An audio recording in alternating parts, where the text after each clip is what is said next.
Hi, good day. I am Jamil Torla Kapangpangan, BTLAID IE, and I'm here to report ecologic literacy. Sabi nila, ecologic literacy is a form of transformative education.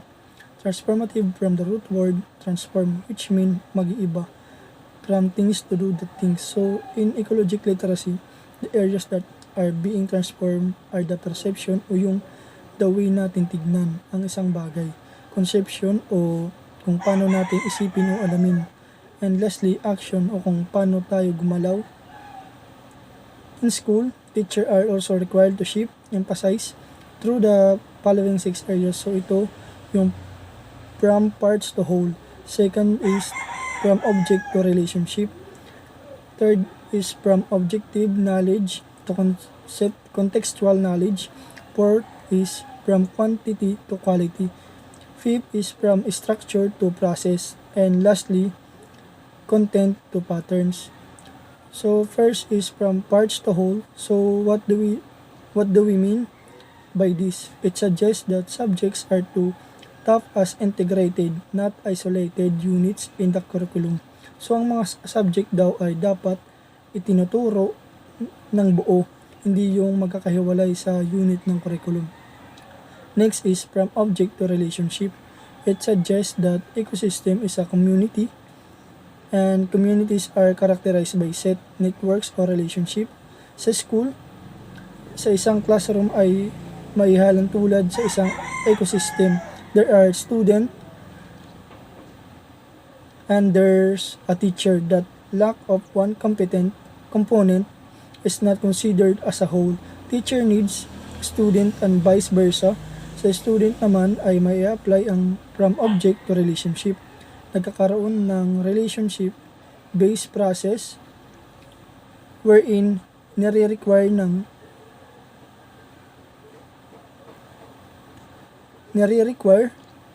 ang student ng magkaroon ng cooperation, collaboration, and decision making, which makes them as a whole. Next is from objective knowledge to contextual knowledge. So this requires an individual to explain the properties of the parts within the context is the whole on terms, environment, and system. Next is the quantity to quality. It suggests that assessment that have traditionally emphasized standards testing in terms of quantities, numeric score, and measurement. So it means na traditional yung mga assessment na binibigay sa student is yung usual na multiple choice, that of quiz wherein numeric yung score. So from that, we need to shift from that type of testing into more complex wherein student to need to open the use their minds, assessment like case analysis and return demonstration of the skill learned from the certain lesson. In the way we can assist the quality of learning of the student and not the quantity. Next is structure to process. It means that systems are dynamic and involving, thus the understanding of living structure is linked to understand the renewal, change, and transformation. So it suggests na we need the project-based learning wherein may apply natin ang salitang process. Kasi this mode of learning nare-require ang student i-process o i-apply ang mga natutunan natin sa real life na mga situation. Lastly, from the context to pattern. So when we draw maps of relationship, we discover certain configuration of relationship that appear again and again. So itong configuration ay tinatawag nating patterns.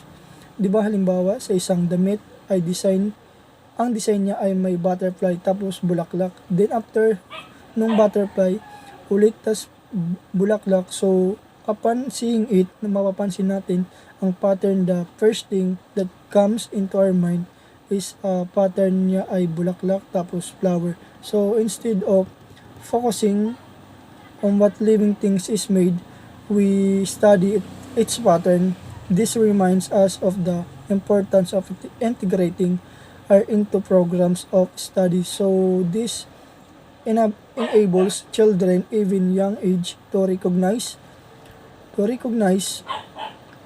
unexpressed patterns, whether we talk about poetry, literature, visual arts, and performing art and music.